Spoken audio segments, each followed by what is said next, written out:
তো আগের দিন হয়েছিল কি ঘনত্ব আপেক্ষিক গুরুত্ব, ঠিক আছে, ঘনত্ব আর আপেক্ষিক গুরুত্ব হয়েছিল। আজকের হচ্ছে কি, আচ্ছা ঘনত্ব আর আপেক্ষিক গুরুত্বের মধ্যে পার্থক্য যেটা ছিল সেটা করে নিয়েছিস, বলেছিলাম করে নিয়েছিস। ঘনত্ব আপেক্ষিক গুরুত্বের মধ্যে পার্থক্য হয়ে গেছে। এবার একটা অঙ্ক আছে, তাই তো? অঙ্কটা দেখা যাক কি আছে। হ্যাঁ, উদাহরণ কি আছে, লোহা এবং অ্যালুমিনিয়ামের মিশ্রণে একটি সংকর ধাতু। সংকর ধাতু কাকে বলে?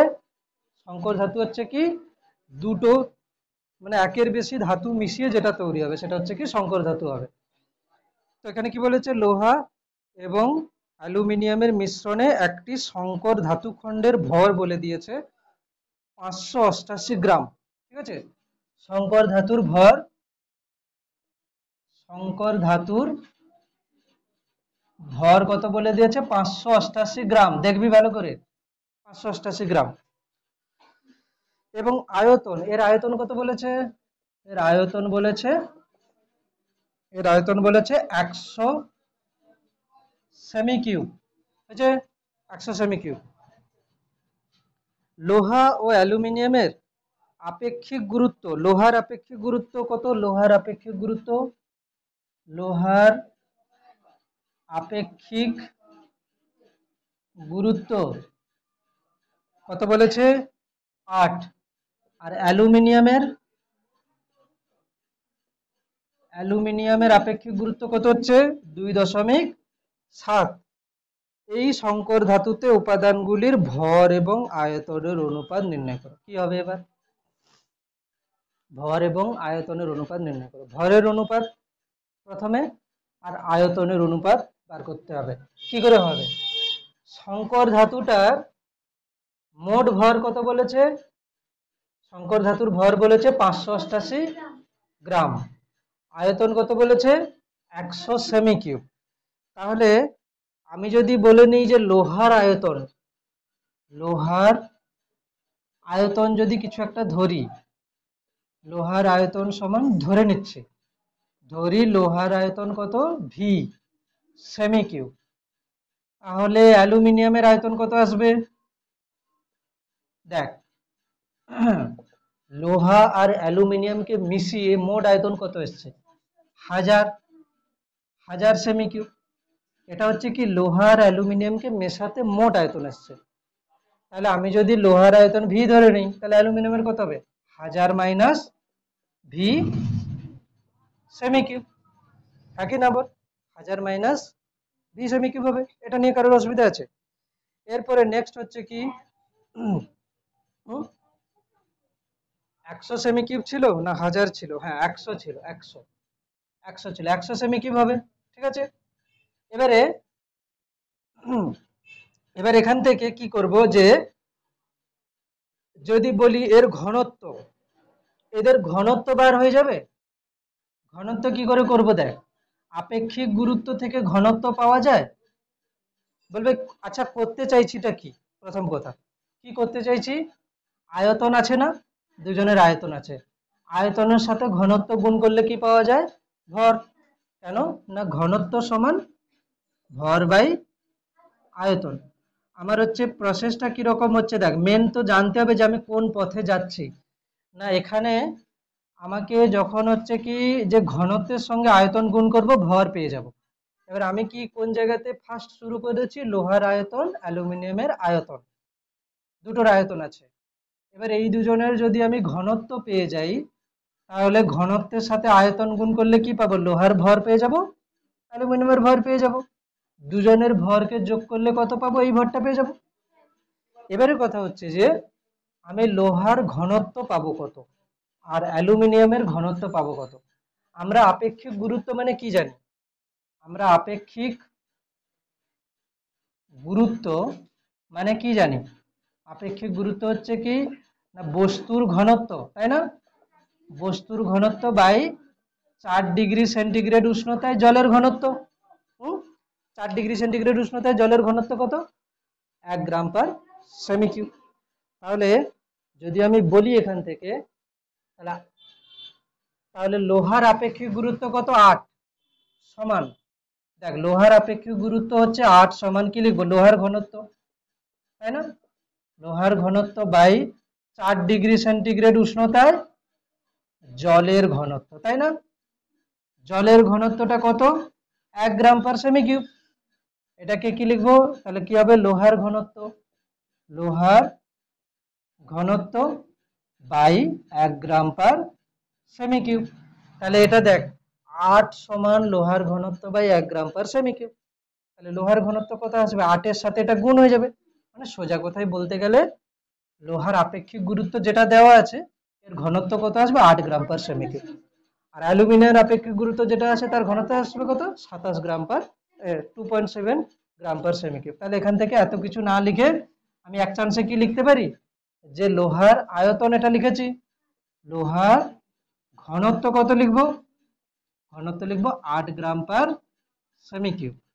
আর অ্যালুমিনিয়ামের ঘনত্ব কত লিখবো, অ্যালুমিনিয়ামের ঘনত্ব হবে কত, 2.7 গ্রাম পার সেমি কিউব। দেখ অসুবিধা আছে? প্রথম পার্ট কি করেছি, যে লোহার আয়তন অ্যালুমিনিয়ামের আয়তন, লোহার ঘনত্ব অ্যালুমিনিয়ামের ঘনত্ব। এবার আমি চলে আসবো লোহার ভর পাবো, এই ফর্মুলা দিয়ে আসবে, দেখ ঘনত্ব সমান ভর বাই আয়তন। তাহলে ভর সমান কি হবে, ঘনত্ব ইন্টু আয়তন। তাহলে এখান থেকে আমি যদি বলি লোহার আয়তনের সাথে লোহার ঘনত্ব গুণ করি তাহলে লোহার ভর পেয়ে যাব। তাহলে লোহার ভর কত হবে, লোহার ভর হবে কত, লোহার আয়তন গুণিতক লোহার ঘনত্ব, তাই তো? লোহার আয়তন গুণিতক লোহার ঘনত্ব, এটা কত হবে, গ্রাম আসবে, গ্রাম, গ্রাম আসবে। অ্যালুমিনিয়ামের ভর কত আসবে, অ্যালুমিনিয়ামের অ্যালুমিনিয়ামের ভর কত আসবে, 100 মাইনাস ভি, এটা হচ্ছে কি এর আয়তন, গুণিতক এর ঘনত্ব কত, 2.7, এটা হলো কি গ্রাম। তাহলে এই দুটোকে যোগ করে দিলে আমি কত পেয়ে যাব, 588। আর এটা হয়ে যাওয়ার পরে আমি কি লিখবো, 8v প্লাস কত হচ্ছে, 100 মাইনাস ভি ইন্টু 2.7, এটা হচ্ছে কি লোহার ভর অ্যালুমিনিয়ামের ভর, দুজনের ভরটাকে যোগ করলে কি পাবো, সংকর ধাতুর যে ভরটা 588 পেয়ে যাবো। হয়ে গেল, শর্তানুসারে লিখতে পারিস। বা মোট ভর, মোট ভর সমান, এইখান থেকে ক্যালকুলেট করে ভি এর মান বার করতে হবে। আবার একবার বলছি, দেখ প্রশ্ন কি ছিল, সংকর ধাতুর মোট ভর 588 গ্রাম, সংকর ধাতুর আয়তন ছিল কত, 100 সেমি কিউব, লোহার আপেক্ষিক গুরুত্ব দেওয়া ছিল, অ্যালুমিনিয়ামের আপেক্ষিক গুরুত্ব দেওয়া ছিল। হ্যাঁ হ্যাঁ, লোহার আয়তন কত ভি, অ্যালুমিনিয়ামের আয়তন কত, 100 মাইনাস ভি। লোহার আপেক্ষিক গুরুত্ব দেওয়া থাকলে লোহার ঘনত্ব, অ্যালুমিনিয়ামের ঘনত্ব, তাহলে লোহার আয়তন লোহার ঘনত্ব হয়ে গেছে, অ্যালুমিনিয়ামের আয়তন অ্যালুমিনিয়ামের ঘনত্ব হয়ে গেছে। এবার কি লোহার আয়তনের সাথে লোহার ঘনত্ব গুণ করলাম, লোহার ভর, অ্যালুমিনিয়ামের আয়তনের সাথে অ্যালুমিনিয়ামের ঘনত্ব গুণ করলাম, অ্যালুমিনিয়ামের ভর, দুজনের ভরকে যোগ করে দিলে সংকর ধাতুর মোট ভর পেয়ে যাব। চলো এতটা পর্যন্ত টুকে আয় প্রথম থেকে, ঠিক আছে? আচ্ছা, এটা লেখার দরকার নেই কোনো, চলবে, না লিখলেও চলবে, ঠিক আছে? ঠিক আছে, এটা না লেখলে, হ্যাঁ, শঙ্করের সব মুছে গেছে, দেখা যাচ্ছে অর্ধেক, ওটা হলেই চলবে, ঠিক আছে? আয়তন হয়ে যাবে। চলো তাড়াতাড়ি টুকে ফেল। তাহলে এবার এটাকে সমাধান করতে হবে, ঠিক আছে? আমি এখানে করে দিচ্ছি একবার, কি হবে, 8v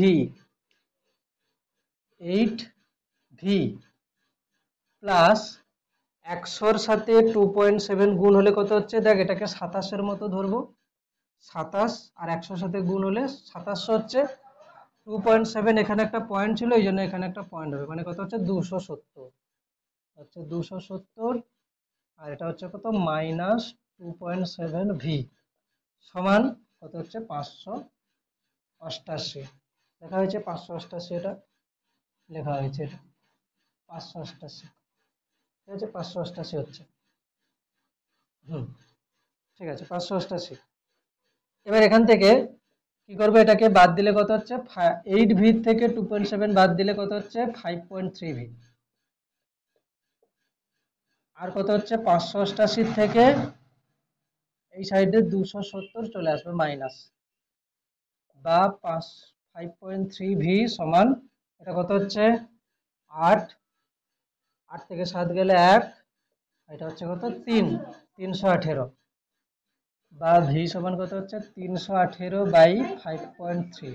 এটা করলে কত হচ্ছে, হ্যাঁ এটা করলে কত হচ্ছে, সম্ভবত 6 দিয়ে যাবে। ঠিক আছে, দশমিক তুলে দিই প্রথমে, হ্যাঁ দশমিক তুলে দিলাম, একটা শূন্য দিয়ে দিলাম উপরে, ঠিক তো এরকম করে।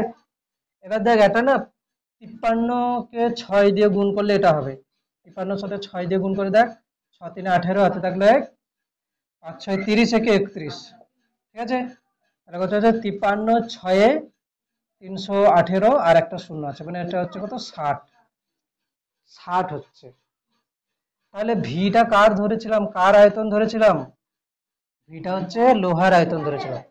তাহলে লোহার আয়তন কত হচ্ছে, লোহার আয়তন হবে কত 60 সেমি কিউব। তাহলে অ্যালুমিনিয়ামের আয়তন কত হবে, হ্যাঁ অ্যালুমিনিয়ামের আয়তন হবে কত 100 মাইনাস 60 সমান 40 সেমি কিউব। কোশ্চেন কি বলেছিল এবার দেখি একটু। কোশ্চেন বলেছিল এই সংকর ধাতুতে উপাদানগুলির ভর ও আয়তনের অনুপাত। তাহলে আমাদের আয়তন বেরিয়ে গেছে, তাহলে আয়তনের অনুপাত কি হবে, তাহলে কি লিখবো, লোহা এবং অ্যালুমিনিয়ামের আয়তনের অনুপাত, লোহা ও অ্যালুমিনিয়ামের আয়তনের অনুপাত, অনুপাত কি হবে, লোহার আয়তন কত 60, অ্যালুমিনিয়ামের আয়তন 40। এটাকে ছোট করে যদি করি কি হবে, দেখ 10 10 দিয়ে যদি ভাগ করি তাহলে কত হবে 6:4। আর একটা করতে পারি, সবচেয়ে ভালো হয় কিরকম জানিস, 60/40 করে দিই। অনুপাত মানে কিন্তু ভাগ, কাটাকুটি যাচ্ছে 2 3, তাহলে কত হচ্ছে 3:2, এরকম করে দিই।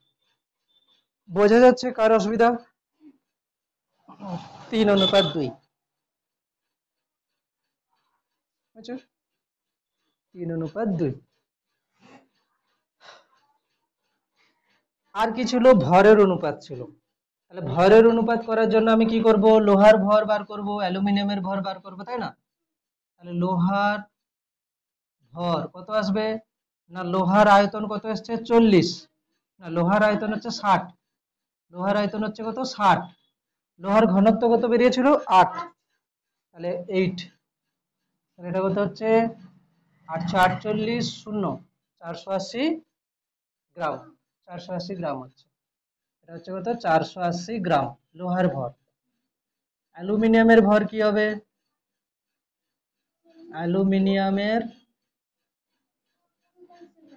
ভর, অ্যালুমিনিয়ামের ভর কত হবে, না অ্যালুমিনিয়ামের আয়তন 40, অ্যালুমিনিয়ামের ঘনত্ব কত ছিল 2.7। এটা করলে কত হচ্ছে, এটা করলে কত হচ্ছে, এক কাজ করি দেখ কিরকম, দেখ কিছু না করে গুণ করছি কিরকম করে, 27-এর সাথে 4 গুণ কর, কি হচ্ছে দেখ, 7 4 28, হাতে থাকলো 2, 4 2 8, 8 9 10, 108 লিখলাম প্রথমে। তাহলে কি হচ্ছে 27-এর সাথে 4 গুণ করে, এটা হলো, এখানে একটা শূন্য ছিল, শূন্য দিলাম, এবার কি দশমিকের জন্য এখানে দশমিক দিলাম, তাহলে হলো কত 108 গ্রাম, 108 গ্রাম। তাহলে এটা হলো কি অ্যালুমিনিয়ামের ভর, অসুবিধা আছে, এটা হলো অ্যালুমিনিয়ামের ভর। এবারে ভরের অনুপাত কি হবে, এবারে ভরের অনুপাত কি হবে, না এটা টোকা হয়ে গেছে, তাহলে কি লিখবো, লোহা ও অ্যালুমিনিয়ামের, লোহা ও অ্যালুমিনিয়ামের ভরের অনুপাত, অনুপাত কত হবে, না লোহার হচ্ছে কত 480 অনুপাত 108, ঠিক আছে। এটাকে ক্যালকুলেট কর কি হচ্ছে দেখ, তাহলে এটা কত হচ্ছে, না 480 কে যদি আমি 108 দিয়ে ভাগ করি, কত হচ্ছে এটা? প্রথমে হচ্ছে কত না, 2 দিয়ে করি যদি, 2 5 10, 2 4 8, 2 2 4, 2 4 8, 0। আর কত দিয়ে যাবে? হ্যাঁ, 5-এ এটা কি করে যাবে? আচ্ছা 9-এ যাবে, 9 2 18, 2, আচ্ছা 2 যাবে, 27,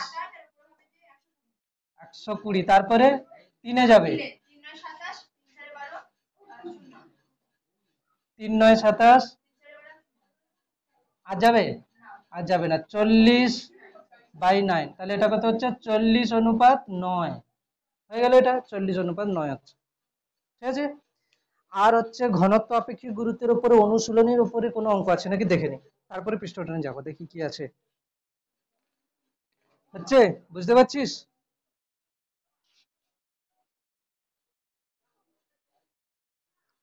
দেখ, একটা অনুশীলনীর শর্ট কোশ্চেন আছে 4-এরটা, ঠিক আছে।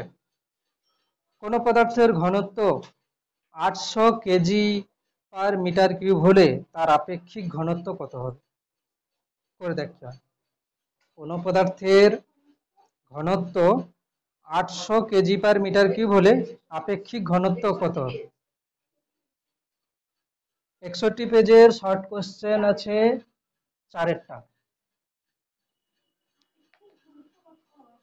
হ্যাঁ, বলেছে পদার্থের ঘনত্ব দেওয়া আছে 800 কেজি পার মিটার কিউব, তার আপেক্ষিক ঘনত্ব কত হবে? অপশন কি কি দিয়েছে?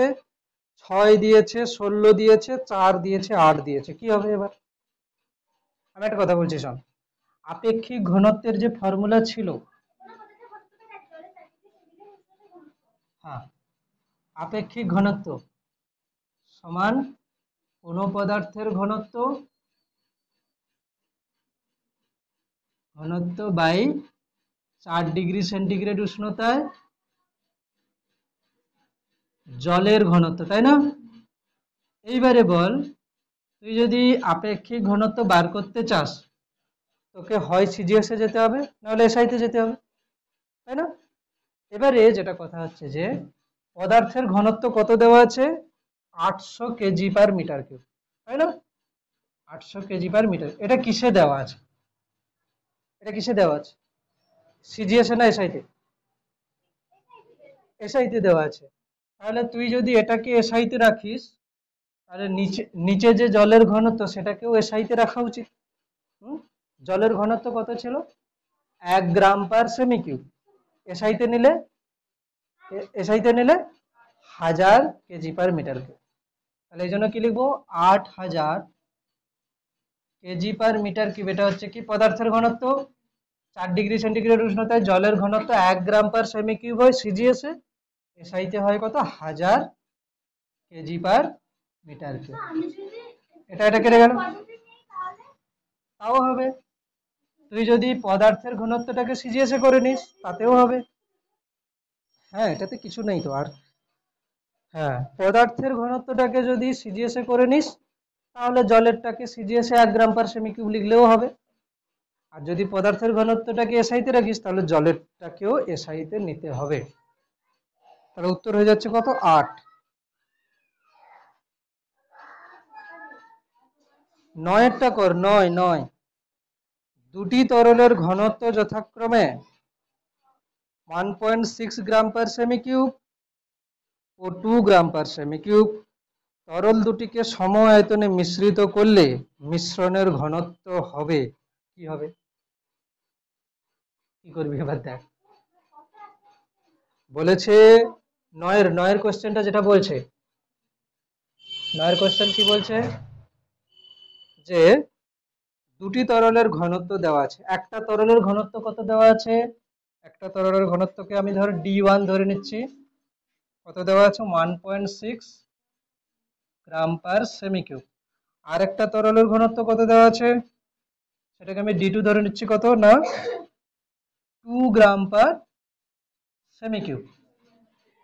বলেছে তরল দুটিকে সম আয়তনে মিশ্রিত করলে তাদের মিশ্রণের ঘনত্ব কি হবে? কি করবি? হ্যাঁ, কি করবি দেখ, চেষ্টা কর, নিজেরা কর, দেখি কি পারিস। হ্যাঁ, মানে সমায়তনে মানে কি, ধর ধর এর এর যে আয়তন, এরও একই আয়তন নিতে হবে। তাহলে আয়তন তো কত দেওয়া নেই, আয়তন দেওয়া আছে কিছু, দেওয়া নেই। তাহলে আমি ধরে নিচ্ছি কি এর আয়তনটাকে ভি, এর আয়তন কত ধরে নিচ্ছি, ভি। এর আয়তনও কত ধরে নিচ্ছি, ভি হবে, সম আয়তনে বলেছে না। তাহলে যদি এই মিশ্রণটার ঘনত্ব আমি বার করতে চাই, এদেরকে মিশিয়ে দিয়েছি, এই মিশ্রণের ঘনত্ব বার করতে গেলে কি করতে হবে, এই মিশ্রণের পুরো ভর বাই এই মিশ্রণের পুরো আয়তন, একই না বল। এই মিশ্রণটার আয়তন কত হবে, এর আয়তন যদি ভি হয়, এর আয়তন যদি ভি হয়, তো এর আয়তন 5 লিটার, এর আয়তন 5 লিটার, দুজনকে মিশিয়ে দিলে মোট কত হবে, 10 লিটার। তাহলে এর আয়তন ভি, এর আয়তন ভি, তাহলে দুজনকে মিশিয়ে দিলে কত হবে, 2v। এখন দরকার ভর, ভর কি করে পাবো, প্রথমটার ভর, প্রথমটার ভর কি করে আসবে, প্রথমটার ভর হচ্ছে কি হবে, প্রথম, এরকম লিখছি, প্রথম তরলের ভর। অত কিছু লিখতে হবে না, কেন কি এটা শর্ট কোশ্চেন, তবু আমি লিখছি। প্রথম তরলের ভর বোঝার জন্য, প্রথম তরলের ভর কি আসবে বল, আয়তনের সাথে ঘনত্ব গুণ করলে। প্রথম তরলের আয়তন ভি, ঘনত্ব 1.6, তাহলে 1.6 ভি। দ্বিতীয় তরলের ভর কত আসবে, তার ঘনত্ব ইন্টু আয়তন। তাহলে মিশ্রণের ভর কত আসবে, দুজনকে যোগ করে দেব, প্রথমটার আর দ্বিতীয়টা, 1.2v প্লাস 1.6v, হ্যাঁ 1.6v আর 2v যোগ করলে কত হবে, 3.6v। এটা 2 ছিল, 3.6v, তাই তো, 3.6v হবে। তাহলে এখানে কত হবে, 3.6v। এই ভি আর এই ভি কেটে যাবে, ভাগ করলে কত হচ্ছে, এটা 1.8 হবে, ভাগ করে দেখ, 1.8 হবে অ্যান্সার। তাহলে কি হবে, সি, সি অপশন আছে। বলেছে কি, কোশ্চেন কি বলেছে, মিশ্রণের ঘনত্ব। এবার দেখ, এগুলোর যদি গ্রাম পার সেমি কিউবে দেওয়া থাকে, এটাও গ্রাম পার সেমি কিউবে আসবে, একই না, এটাও গ্রাম পার সেমি কিউবে আসবে। ভালো কোশ্চেন ছিল কিন্তু, ঠিক আছে, ভালো কোশ্চেন ছিল, দুজনের সময়।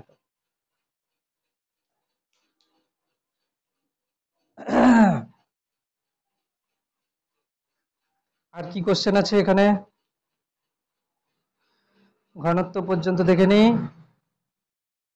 আচ্ছা, চাপ স্কেলার রাশি না ভৌত রাশি, স্কেলার রাশি না ভৌত রাশি, স্কেলার রাশি না ভেক্টর, ভৌত নয় ভেক্টর। চাপ স্কেলার রাশি না ভেক্টর রাশি, চাপের কোনো নির্দিষ্ট দিক আছে, কোনো বিন্দুতে চাপ সব দিকে কাজ করে, তাহলে চাপ একটা স্কেলার রাশি। আচ্ছা, ওই পরের 62 পৃষ্ঠায় একটি শব্দ বা একটি বাক্যে উত্তর দাও, দুয়েরটা। আচ্ছা, তিনের তিনের কোশ্চেন কি আছে, 1 নিউটন পার মিটার স্কয়ার সমান কত ডাইন পার সেন্টিমিটার, এটা কত দেখি এক্ষুনি, 1 নিউটন পার মিটার স্কয়ার সমান কত ডাইন পার সেমি স্কয়ার। ঠিক আছে, অনুশীলনের কোশ্চেন করাচ্ছি, অনুশীলনের কোশ্চেন ছেড়ে দিয়ে এক্ষুনি সান্দ্রতা পৃষ্ঠ টেনে চলে গেলে এগিয়ে যাবে পড়া, কিন্তু কি হবে লাভ, প্র্যাকটিস করতে হবে ভালো করে, না হলে হবে না। হ্যাঁ, কোশ্চেন আছে কি, 1 নিউটন পার মিটার স্কয়ার। আচ্ছা, 1 নিউটন পার মিটার স্কয়ারকে একটা টার্ম বলে, কি বলে, পাস্কেল। গুড, পাস্কেল বলে। তাহলে এখানে কি বলেছে, 1 নিউটন পার মিটার স্কয়ার সমান কত ডাইন পার সেন্টিমিটার স্কয়ার, করে দেখ কি আসছে। 1 নিউটন পার মিটার স্কয়ার সমান কত ডাইন পার সেন্টিমিটার স্কয়ার, কত ডাইন পার সেমি স্কয়ার, এটা জিজ্ঞেস করেছে, করে ফেল। আচ্ছা, দেখি এবার কি আছে, কত এসছে অ্যান্সার, 10। ঠিক আছে, করতে পারছিস তো, দেখ, 1 নিউটন পার 1 মিটার স্কয়ার, ঠিক আছে, নিউটন মানে কত ডাইন, 10⁵ ডাইন হয়েছে। এবারে 1 মিটার মানে কত, 100 সেন্টিমিটার হয়, তাহলে 1 মিটারের স্কোয়ার মানে কি হবে, 100 সেন্টিমিটারের স্কোয়ার মানে কি হবে, 1 লিখে 4টে শূন্য সেন্টিমিটারের স্কোয়ার, মানে 10⁴ সেন্টিমিটারের স্কোয়ার।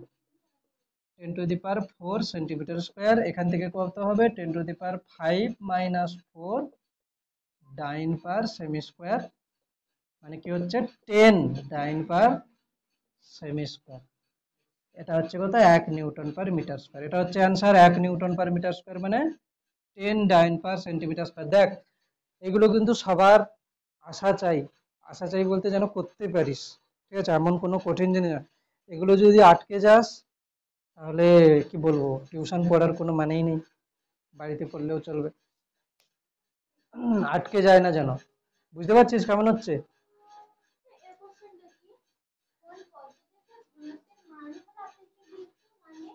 সিজিএস, সিজিএস কেন বলতো? দেখ বলছি, আচ্ছা এটাতে আসছি, তার আগের যে কোশ্চেনটা সেটা বলে নিই।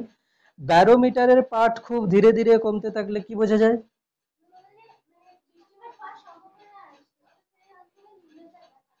হ্যাঁ, বৃষ্টিপাত হওয়ার সম্ভাবনা আছে, মানে আস্তে আস্তে কমছে, মানে কি নিম্নচাপ হচ্ছে কিন্তু আস্তে আস্তে আস্তে হচ্ছে, ধীরে ধীরে হচ্ছে। আর যদি দ্রুত হয়, যদি দ্রুত ব্যারোমিটারের পাঠ নামে, বজ্র বিদ্যুৎ সহ মানে ঘূর্ণাবর্ত হতে পারে, ঠিক আছে? এটা কোন পদ্ধতিতে ঘনত্বের মানই হলো আপেক্ষিক গুরুত্ব? দেখ আমি যদি লিখি আপেক্ষিক গুরুত্ব, আপেক্ষিক গুরুত্ব ধরো দেওয়া আছে কত 5, তাহলে পদার্থের ঘনত্ব, হ্যাঁ কি না, পদার্থের ঘনত্ব বাই 4 ডিগ্রি সেন্টিগ্রেড উষ্ণতায় জলের ঘনত্ব, হ্যাঁ কি না? এবারে আমি যদি বলি আমি সিজিএস এককে নেব, তাহলে সিজিএস এককে জলের ঘনত্ব কত আসবে 1 গ্রাম পার সেমি কিউব, ওই 1 গ্রাম পার সেমি কিউবটা গুণ হয়ে যাবে, মানে 5 গ্রাম পার সেমি কিউব অ্যান্সার চলে আসবে। মানে আমি যখন সিজিএস এ করলাম তখন আপেক্ষিক গুরুত্বের যে মানটা দেওয়া ছিল ঘনত্বের সেই মান চলে এলো। যদি আমি এসআইতে করতাম কি হতো, 5 সমান পদার্থের ঘনত্ব, পদার্থের ঘনত্ব বাই 4 ডিগ্রি সেন্টিগ্রেড উষ্ণতায় জলের ঘনত্ব, এসআইতে নিলে কত হবে 1000, 1000 kg per metre cube. Answer কত আসতো 5000 কেজি পার মিটার। তাহলে এটা কিসে চলে, এসআইতে কিন্তু একই থাকছে না, সিজিএস এ একই থাকছে। নেক্সট কোয়েশ্চেন কি, সংশক্তি, এটা হয়নি, পরে চলে আসছি, এগুলো হয়নি। তরলের চাপ ও ঘাতের মধ্যে সম্পর্ক কি? ঘাত চাপ সমান কি ঘাত বাই ক্ষেত্রফল, চাপ সমান কি হয় ঘাত বাই ক্ষেত্রফল। বায়ুমণ্ডলের চাপ ও প্রমাণ চাপ বলতে কি বোঝো? বায়ুমণ্ডলের চাপ ও প্রমাণ চাপ বলেছে, কি হবে? বায়ুমণ্ডলের চাপ কাকে বলে? কোন স্থানে বায়ুমণ্ডল যে চাপ দেয় সেটাই বায়ুমণ্ডলের চাপ, তাই না? ঠিক আছে, কি বায়ুমণ্ডলের চাপের সংজ্ঞা কি হবে? কোন নির্দিষ্ট স্থানে কোন বিন্দুর চারিদিকে একক ক্ষেত্রফলের উপর বায়ুমণ্ডল তার ওজনের জন্য লম্বভাবে যে বল প্রয়োগ করে তাকে বায়ুমণ্ডলের চাপ বলে। দেখ বায়ুমণ্ডলের চাপের সংজ্ঞাটা কিরকম হচ্ছে, ওটা লেখা, আমি প্রমাণ বায়ুমণ্ডলের চাপ লিখে দিয়েছিলাম, বায়ুমণ্ডলের চাপটা লিখিনি। বায়ুমণ্ডলের চাপ কি হবে না, কোনো নির্দিষ্ট স্থানে ধর এই জায়গাটাতে আমি একটা বিন্দু নিলাম, তার চারপাশে আমি একক ক্ষেত্রফল কল্পনা করলাম, ঠিক আছে? এই একক ক্ষেত্রফলে বায়ু যে কণাগুলো আছে না, তাদের একটা কি ওজন আছে, সেই ওজনের জন্য এরা কি করবে বল প্রয়োগ করবে। তাহলে কোনো বিন্দুতে তার চারপাশে একক ক্ষেত্রফলের উপর বায়ুমণ্ডলের যে ওজন প্রযুক্ত হয় সেটাই হবে কি চাপ, বায়ুমণ্ডলের চাপ। আর প্রমাণ বায়ুমণ্ডলের চাপের সংজ্ঞা কে বলবে, যে কোনো একজন, তুই বল দেখি প্রমাণ বায়ুমণ্ডলের চাপের সংজ্ঞা।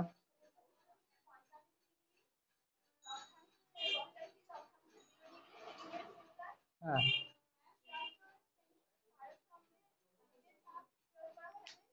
প্রমাণ বায়ুমণ্ডলের চাপ বলে। তাহলে কি হচ্ছে, সমুদ্র পৃষ্ঠে 45 ডিগ্রি অক্ষাংশে 0 ডিগ্রি সেন্টিগ্রেড উষ্ণতায় 76 সেমি পারদ যে চাপ প্রয়োগ করে তাকে প্রমাণ বায়ুমণ্ডলীয় চাপ বলে। এইবারে পরীক্ষাতে এটা দেবে, প্রমাণ বায়ুমণ্ডলীয় চাপ কাকে বলে লেখো। 1 নম্বর কি 2 নম্বর দিতে পারে। ঠিক আছে, নেক্সট কোশ্চেন চলে আসছে, এখানে কি আছে দেখি।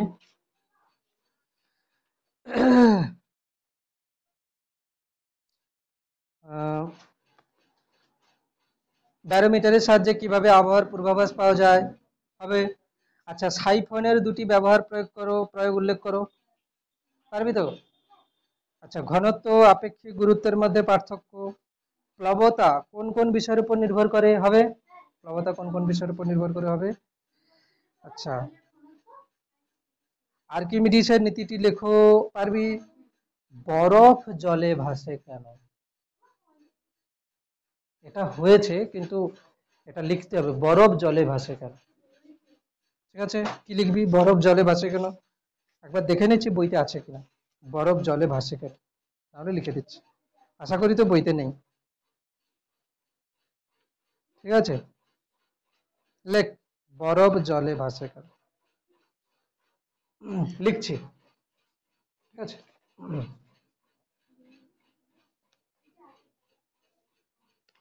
আপাতত তোদের মতো যদি লিখি বরফ জলে ভাসার কারণ। ঠিক আছে,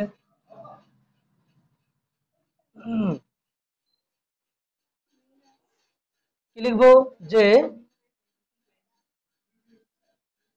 কোনো কঠিন বস্তু, কোনো কঠিন বস্তু, কোনো কঠিন বস্তু,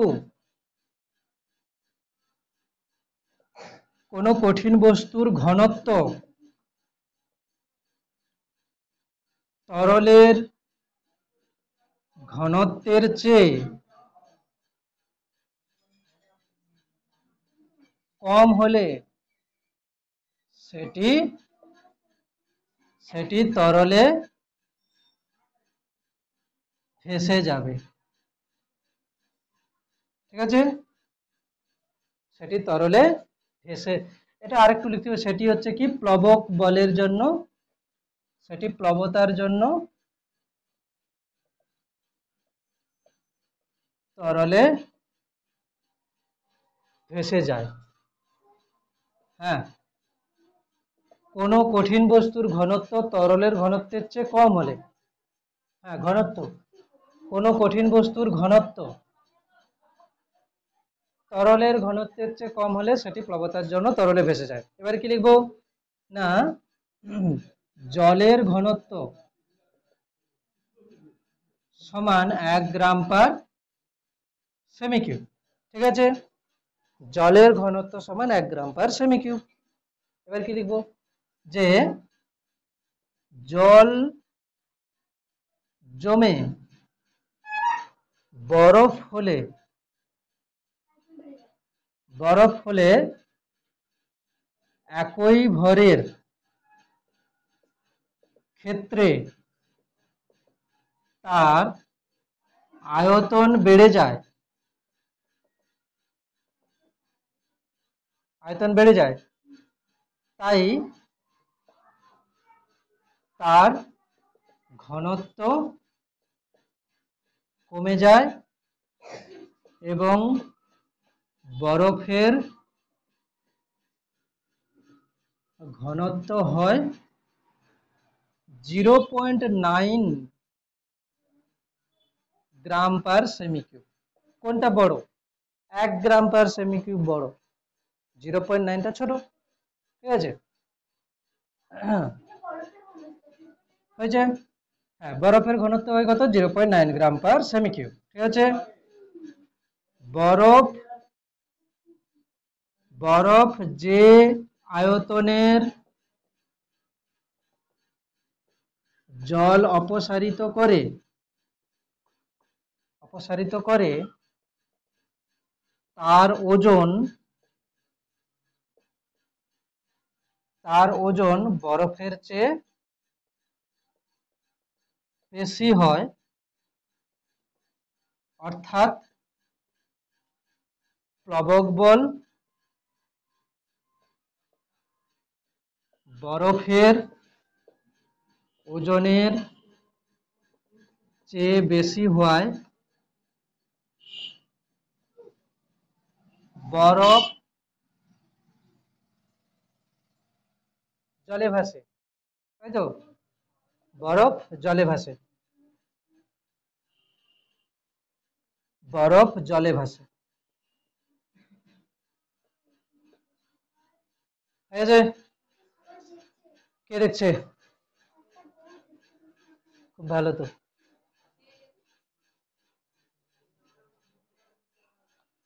তাহলে কি হচ্ছে, কোনো কঠিন বস্তুর ঘনত্ব তরলের ঘনত্বের চেয়ে কম হলে সেটি প্লবতার জন্য তরলে ভেসে যায়। তরলের ঘনত্ব 1 গ্রাম পার সেমি কিউব। জল জমে বরফ হলে একই ভরের ক্ষেত্রে তার আয়তন বেড়ে যায়, তাই তার ঘনত্ব কমে যায় এবং বরফের ঘনত্ব হয় 0.9 গ্রাম পার সেমি কিউব। বরফ যে আয়তনের জল অপসারিত করে তার ওজন, ঠিক আছে, যে আয়তনে জল অপসারিত করে তার ওজন বরফের ওজনের চেয়ে বেশি হয়, অর্থাৎ প্লবক বল বরফের ওজনের চেয়ে বেশি হয়, বরফ জলে ভাসে। ক্লিয়ার? লিখে নে। এরপরে একটা কোশ্চেন আছে, দেখ। একটি একটি জল ভর্তি চোঙের উচ্চতা 40 সেমি হলে চোঙের নিচের তলের কোনো বিন্দুতে চাপ নির্ণয় করে। এটা করেছিলাম, হয়ে গেছে। অনুশীলনী গাণিতিক প্রশ্ন, একটা তো হয়ে গেছে, দাগ মারা আছে। 6 হয়েছে। এক কাজ কর, এখন তোরা করবি 8-এরটা, 4-এরটা করবি আর 8-এরটা করবি। আগে 8-এরটা কর, 8-এরটা করে ফেল, 8-এরটা করে ফেল এক্ষুনি। 8-এরটা কি বলেছে? 0.8 গ্রাম, ঠিক আছে, 0.8 গ্রাম বলছে। 8-এরটা বলছে 0.8 এবং 1.2 আপেক্ষিক গুরুত্বের দুটি তরলকে সমভাবে মিশ্রিত করলে মিশ্রণের আপেক্ষিক গুরুত্ব কত হবে? কি বলেছে? আপেক্ষিক গুরুত্ব বলেছে দুজনের। প্রথমটার আপেক্ষিক গুরুত্ব কত? প্রথম তরলের আপেক্ষিক গুরুত্ব কত আছে? 0.8। আর দ্বিতীয় তরলের আপেক্ষিক গুরুত্ব 1.2 হয়েছে। এটা দ্বিতীয় তরলের আপেক্ষিক গুরুত্ব। এবার কি বলেছে? দুটি তরলকে সমভাবে মিশ্রিত করা হয়েছে। সমভাবে মিশ্রিত মানে কি? দুজনের আয়তন সমান, ঠিক আছে। প্রথম কথা আমি কি ধরে নেব, এর না ঘনত্ব, প্রথম তরলের ঘনত্ব বল। প্রথম তরলের ঘনত্ব কত হওয়া উচিত? 0.8 গ্রাম পার, সিজিএসে করলে একই থাকবে, এসআইতে করলে 1000 দিয়ে। আর দ্বিতীয় তরলের ঘনত্ব কত হবে? 1.2 গ্রাম পার সেমি কিউব। সমভাবে বলেছে, ধরে নিচ্ছি প্রথম তরলের আয়তন কত? প্রথম তরলের আয়তন কত হয়? ভি। আর দ্বিতীয় তরলের আয়তন কত?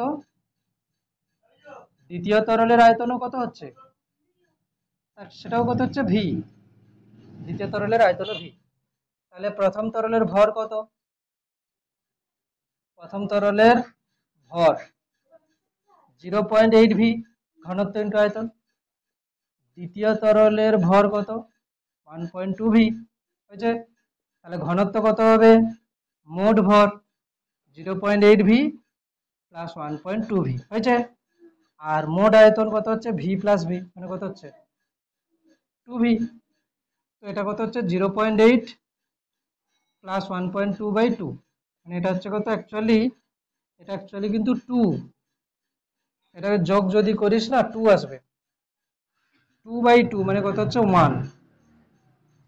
তাহলে মিশ্রণের আপেক্ষিক গুরুত্ব কত আসবে? 1। হ্যাঁ, একটা জিনিস লক্ষ্য করেছিস, যখন সম আয়তনের দুটো তরলকে মেশানো হয়, তাদের দুজনের আপেক্ষিক গুরুত্ব দেওয়া থাকলে মিশ্রণের আপেক্ষিক গুরুত্ব কত আসবে বলতো? দুজনের আপেক্ষিক গুরুত্বকে যোগ করে 2 দিয়ে ভাগ। যদি 3টে থাকে সম আয়তনে, 3টেকে যোগ করে দিয়ে 3 দিয়ে ভাগ। বোঝা গেল কি?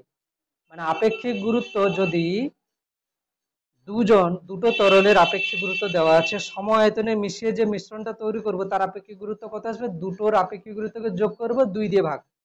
যদি 5টা তরল দেয়, 5টা তরলের আপেক্ষিক গুরুত্ব দেওয়া আছে, সম আয়তনে মিশিয়ে বলেছে, তাহলে 5টার আপেক্ষিক গুরুত্বকে যোগ করব, 5 দিয়ে ভাগ করব, হবে।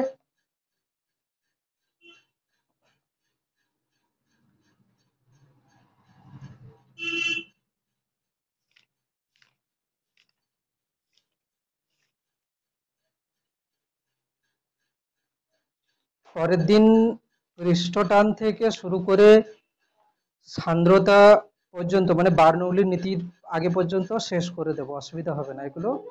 হ্যাঁ, হ্যাঁ, এগুলো এত বেশি হয় না, ঠিক আছে। ঠিক আছে, আরেকটা কোশ্চেন আছে, অঙ্ক যখন ধরেছি এই সাইডটা শেষ করে দিই, যেটা আছে লাস্টের কোশ্চেন। কি আছে, একটি বস্তুর বায়ুতে ওজন 4টা, করে নিয়েছিস, দেখে নে এটা তাড়াতাড়ি, 4টা, চারের অঙ্কটা বাকি আছে, ওগুলো হচ্ছে পরের পার্ট। এটা, এই কোশ্চেনটা কি আছে, 4টা দেখ, এটাই লাস্ট কোশ্চেন আজকের। 4টা কি বলেছে, একটি বস্তুর বায়ুতে ওজন, একটি বস্তুর বায়ুতে ওজন কত, 88,200 ডাইন। 4টা বলছি, একটি বস্তুর বায়ুতে ওজন কত, 88,200 ডাইন, হয়েছে, মানে বস্তুটা যখন বায়ুতে আছে তার ওজন এইটা। এরপরে ও জলে পূর্ণ নিমজ্জিত অবস্থায় ওজন এটা, এই বলটা না, এখানে জল আছে, এর মধ্যে পুরো ডুবিয়ে দেওয়া হয়েছে, হ্যাঁ, জলে পূর্ণ নিমজ্জিত অবস্থায় ওজন কত, ওজন হচ্ছে 58,800 ডাইন, হয়েছে, 800 ডাইন। 1.5 গ্রাম পার সেমি কিউব ঘনত্বের তরলে বস্তুর আপাত ওজন হবে কত, এটা কিন্তু জলে। এবার বলছে এইটাকে যদি, কত ঘনত্বের তরল, এই তরলটার ঘনত্ব হচ্ছে কত, 1.5 গ্রাম পার সেমি কিউব, অন্য তরলে যদি ডোবাই, এখন এর আপাত ওজন কত হবে, এর আপাত ওজন কত হবে, আপাত ওজন নে ভাব, এবার কি হবে, আপাত ওজন কত হবে, কি করে করবি এবার, আমাকে একটা কথা বল, জলে যে ডুবিয়েছে না, প্লবক বল কত ছিল জলে ডোবানোর সময়, দেখ আমি একটা কথা বলছি, ধর বস্তুটার ওজন, ধর এখানে বায়ুতে যখন আছে এর ওজন কত, 10 ডাইন, হয়েছে, এখন একে আমি যখন জলে ডোবাচ্ছি, এর উপরে প্লবক বল ধরে নে 3 ডাইন, তাহলে এখন বস্তুকে আমি কতটা ভারী দেখবো, এর এমনিতে ওজন কত, 10 ডাইন, তাহলে 10 ডাইনটা কোন দিকে কাজ করে, নিচের দিকে, আর 3 ডাইনটা হচ্ছে কি প্লবক বল উপরের দিকে কাজ করে, তাহলে জলে ডোবানো অবস্থায় এর ওজন আমি কত দেখবো, মানে আপাত ওজন কত দেখবো, 10 মাইনাস 3, 7 ডাইন।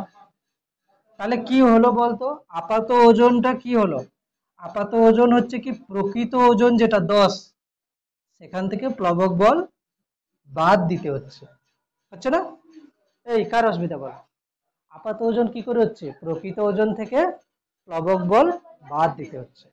তাহলে আমি যদি এখানে লিখি, কি লিখবো, যে আপাত ওজন সমান, ওজন সমান প্রকৃত ওজন মাইনাস প্লবক বল। জলে ডোবানো অবস্থায় আপাত ওজন কত ছিল,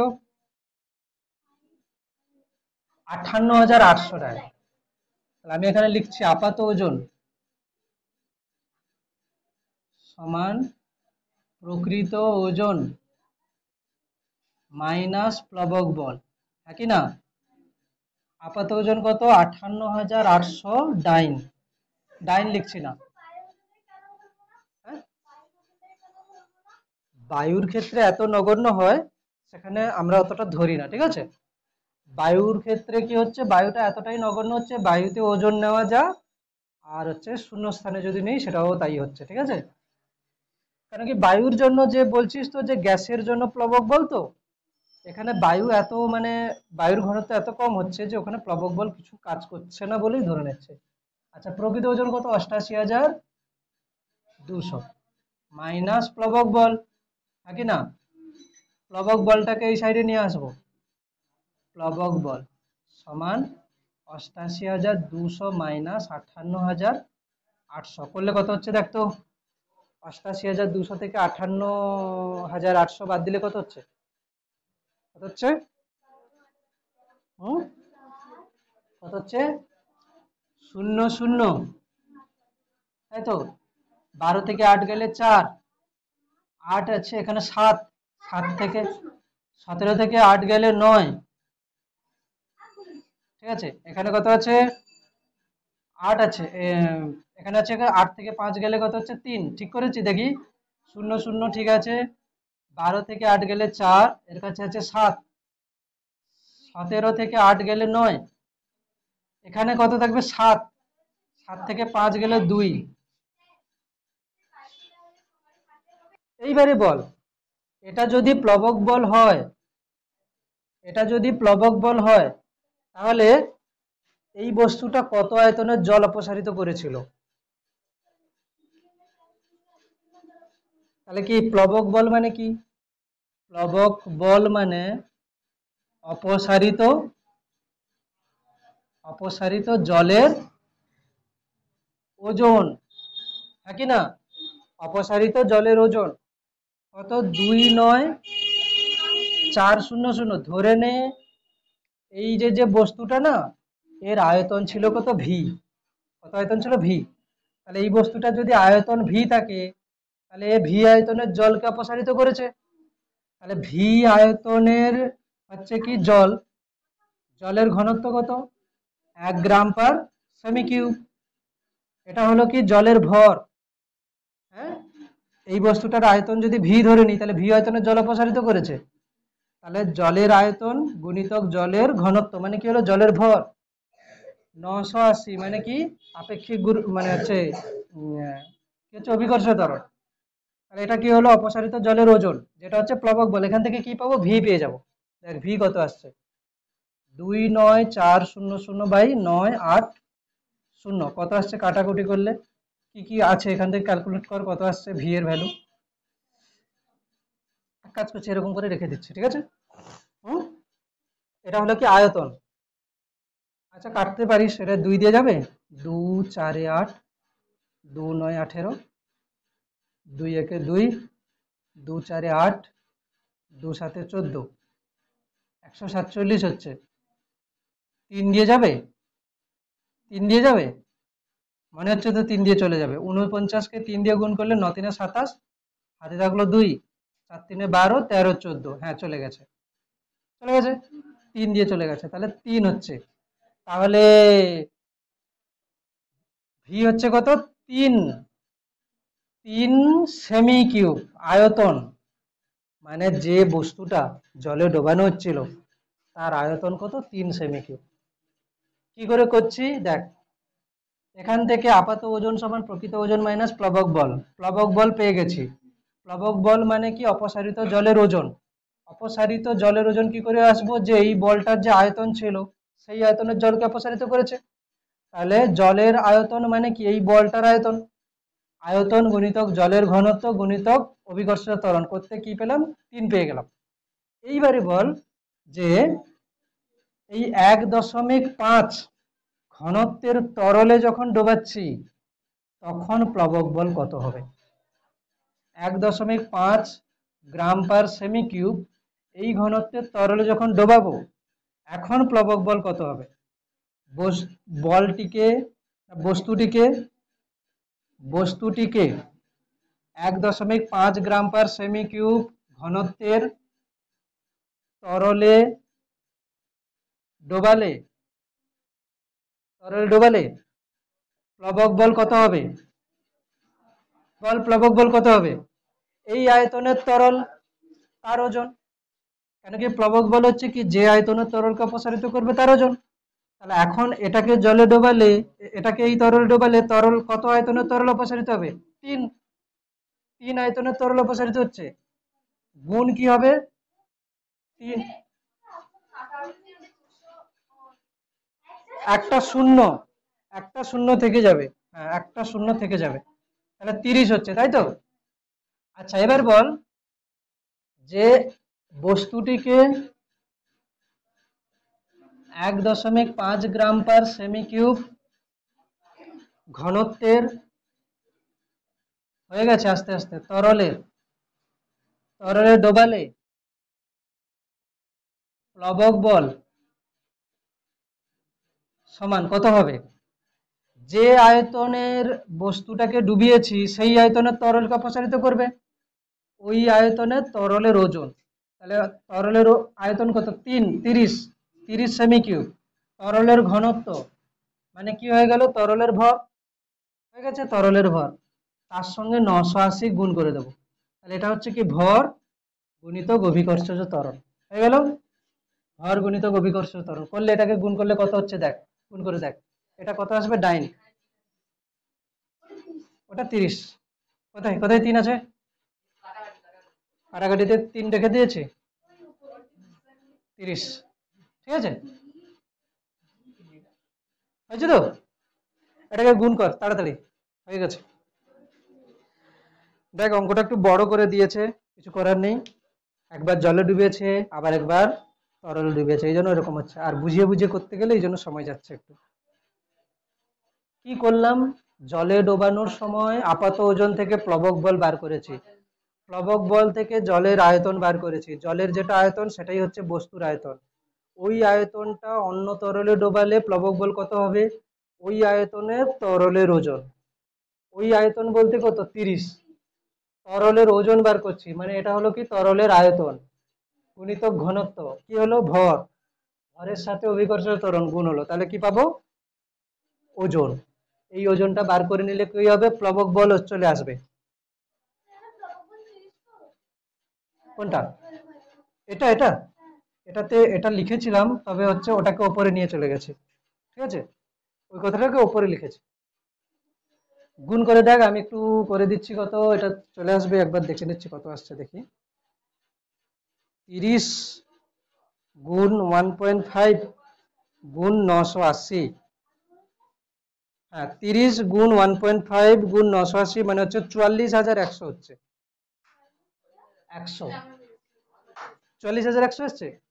44,100, ভেরি গুড, 44,100 ডাইন। হয়েছে তো? এইবারে না, এইবারে দেখ আপাত ওজন কি হবে? এই বস্তুটাকে যখন জলে মানে তরলে ডোবাচ্ছি, এই বস্তুটাকে যখন তরলে ডোবালাম, এই বস্তুটার প্রকৃত ওজন কত ছিল? এর প্রকৃত ওজন কত ছিল? 88,200। এখন এর উপরে প্লবক বল কত কাজ করছে? 44,100। তাহলে আপাত ওজন কত হবে? ব্যাস, তরলে নিমজ্জিত অবস্থায়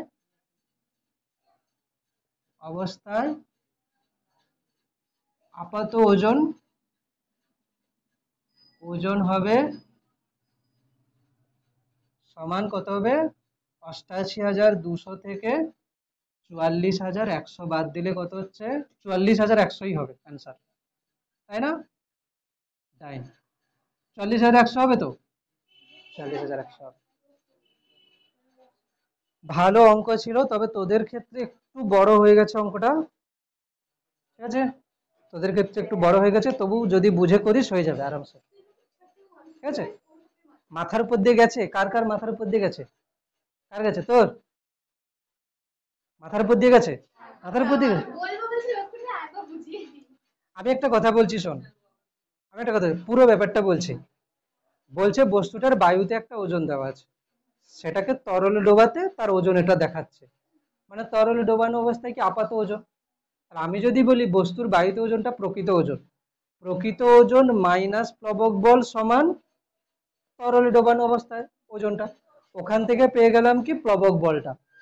এবারে জলে ডুবিয়েছি যখন, তখন প্লবক বল সমান আমরা কি জানি, প্লবক বল সমান অপসারিত তরলের ওজন। তাহলে প্লবক বল যেটা পেয়েছি সমান কি হবে, অপসারিত জলের ওজন। আমি ধরে নিচ্ছি এখানে যে জলটা অপসারণ হয়েছে তার আয়তনটা ভি। তাহলে ভি আয়তনের জল, তাহলে ভি আয়তন হচ্ছে ভি গুণিতক জলের ঘনত্ব 1 গ্রাম পার সেমি কিউব। তাহলে কি হলো, এটা জলের ভর চলে এলো, গুণিতক 980 মানে অভিকর্ষ ত্বরণ।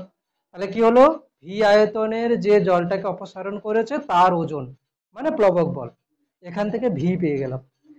যেহেতু বলেছে বস্তুটাকে পুরো জলে ডুবিয়ে দিয়েছে, তার মানে কি বস্তুর যে আয়তন, পুরো আয়তনটাই কি হচ্ছে অপসারিত জলের আয়তন। তাহলে অপসারিত জলের যে আয়তনটা এসছে সেটাই কিন্তু বস্তুর আয়তন। এইবার আমি যদি এটাকে এই তরলে ডোবাই, তাহলে কি করবে, এ কি করবে, ওই যে যে আয়তনটা পেয়েছি না 30 সেমি কিউব, অত আয়তনের তরলটাকে অপসারিত করবে। এখানে প্লবক বল কত হবে, অপসারিত তরলের ওজন। এখানে কত তরল অপসারিত হয়েছে, 30 সেমি কিউব। 30 সেমি কিউব এই তরলের ওজন কি হবে, 30 সেমি কিউব এই তরলের কি হচ্ছে আয়তন, গুণিতক এই তরলের ঘনত্ব, গুণিতক হবে তরল।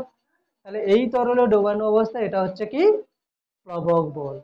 বায়ুতে কত ওজন ছিল ওর, 88,200। এই তরলে ডোবালে প্লবক বল কত হচ্ছে, 44,100। তাহলে আপাত ওজন কত হবে, প্রকৃত ওজন থেকে প্লবক বল বাদ দিয়ে দেবে। বোঝা গেছে কি, অনেক বড় অঙ্ক ছিল এরকম। চল এই পর্যন্ত থাকছে।